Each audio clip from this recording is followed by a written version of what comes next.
Kristen. A critique of life speeches that I have attended.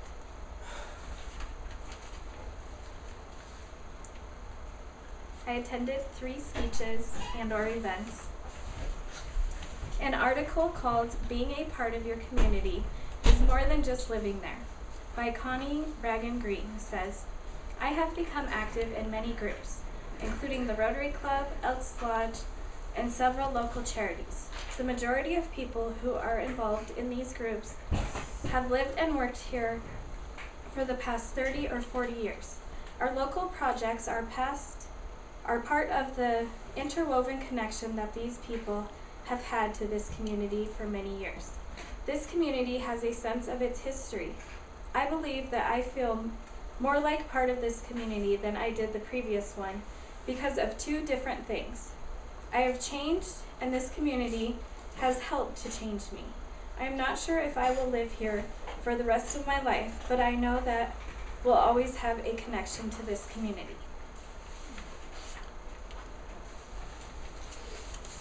And the first speech that I attended was the Daffodil Assembly Sumner City Council meeting and the Kiwanis Youth Services meeting. The Daffodil Assembly was an award ceremony for children who do great things. The article "Empowering Youth, the Power of Praise, Done the Right Way" by Lynette Daniels says, "It takes many pieces to empower youth for success, and no one piece is more important than the rest. For each is needed to complete the picture. But you must admit, starting with the corner and end pieces always make the rest of the puzzle a lot easier to put together. So it is with self-esteem and success." And the children who won an art competition and are now going to state.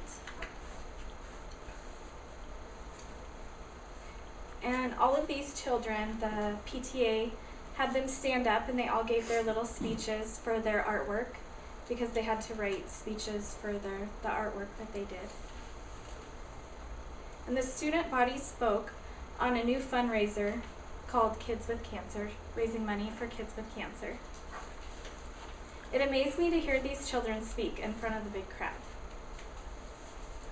This was my first city council meeting ever. We started with the Pledge of Allegiance, then an invocation, and then roll call. On the agenda, the council spoke with the city engineer, Joe, about fixing some of the water issues that were going to cost the city a lot of money. That code was approved. All of the codes they approved, or are trying to approve, are hard to understand at times. It was almost like going to one of those auctions where they're talking really fast and you don't understand anything they're saying. There was a sweet lady named Arla, who was the head of the Downtown Sumner Committee. She was my favorite person to listen to speak there.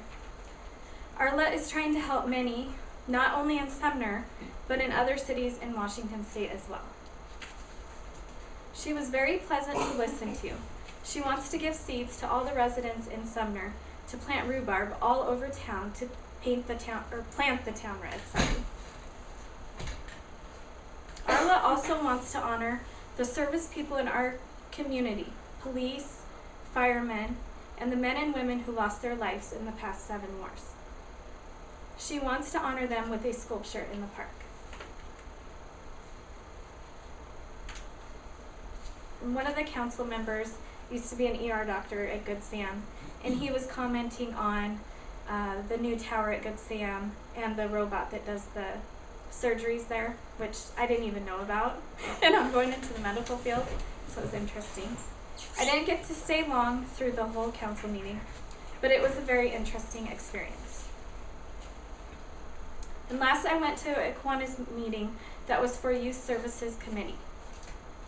The Kiwanis, according to the Wikipedia Encyclopedia, is an international co-educational service club founded in 1915. It was held at a local restaurant yesterday morning. I was excited to meet this committee who helps out the children in Puyallup, Sumner, and Bonnie Lake.